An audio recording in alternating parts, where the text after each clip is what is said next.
Hello everybody, this is Dr. Srinivas, neurophysician. చాలామంది అడుగుతూ ఉంటారు, డాక్టర్ మీరు ఈ స్టెథోస్కోప్ యూజ్ చేస్తూ ఉంటారు కదా, ఈ స్టెథోస్కోప్ వల్ల మీరు ఏమేమి కనుక్కుంటారు అని అడుగుతూ ఉంటారు. ఒకటి, హార్ట్ ఎలా పనిచేస్తుందని, రెండోది లంగ్స్ ఎలా పనిచేస్తుందని, మూడోది అబ్డమెన్ ఆ సౌండ్స్ ఎలా వస్తుందని, ఫోర్త్ బ్రెయిన్కి వెళ్ళే రక్తనాళాలు ఎలా పనిచేస్తుందని తెలుసుకోవచ్చు. స్టెథోస్కోప్లో మనం ఇలా పెట్టి ఇలా వింటూ ఉంటే వాల్వ్స్, హార్ట్లో కొన్ని వాల్వ్స్ ఉంటాయి, అవి మూసుకుపోయినా లేదా ఓపెన్ అయ్యి రీగజనేట్ అయినా కొన్ని సౌండ్లు ప్రొడ్యూస్ చేస్తూ ఉంటాయి. దాన్ని మేము మర్మర్స్ అంటాం. అని వస్తూ ఉంటుంది. సో అలా సౌండ్స్ వస్తూ ఉంటే, ఆ మర్మర్స్ వస్తూ ఉంటే ఆ వాల్వ్స్ సరిగా పనిచేయట్లేదని తెలుసుకోవచ్చు.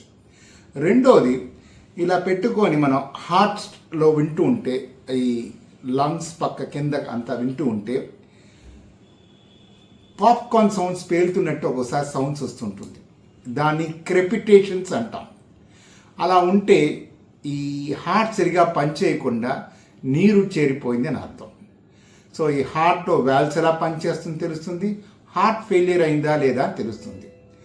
లంగ్స్ ఏంటంటే ఊపిరితిత్తులో పై భాగం కొంచెం మూసిపోతే, బ్రాంకస్ అనేది మూసిపోతుంటే ఒక విజిల్లా సౌండ్ వస్తుంది, అని సౌండ్ వస్తుంటుంది. అదే కింద భాగం సరిగా పనిచేయలేకపోతే ఇందాక చెప్పినట్టు పాప్కార్న్లా సౌండ్స్ వస్తుంది, ట్రక్ ట్రక్ ట్రక్ ట్రక్ అని క్రిపిటేషన్స్ వస్తుంది. అలాగే అబ్డమన్, కడుపుకి వచ్చేసరికి మన మూమెంట్, తిన్నది ఆ ఈటబుల్స్ అంతా మూమెంట్ ఉంటే సౌండ్స్ వస్తుంది, బబుల్ సౌండ్స్ అంటాం. సో ఆ సౌండ్స్ వస్తే మన కడుపు బాగా పనిచేస్తుంది అర్థం. నాలుగోది, మన రక్తనాళాలు, బ్రెయిన్కి వెళ్ళే రక్తనాళాలు మూసిపోతే అది కొంచెం సౌండ్స్ చేస్తుంది, దాన్ని బ్రూయి అంటారు. సో ఇవన్నీ కూడా మనం తెలుసుకోవచ్చు ఒక స్టెథోస్కోప్ పెట్టుకుంటే. సో స్టెథోస్కోప్ ఉంటే ఆ డాక్టర్కి చాలా చాలా విభిన్న రకాలుగా చాలా యూస్ఫుల్నెస్గా ఉంటుంది. ఇవి ఈ స్టెథోస్కోప్ వల్ల uses. Thank you. Doctor Srinivas, neurophysician.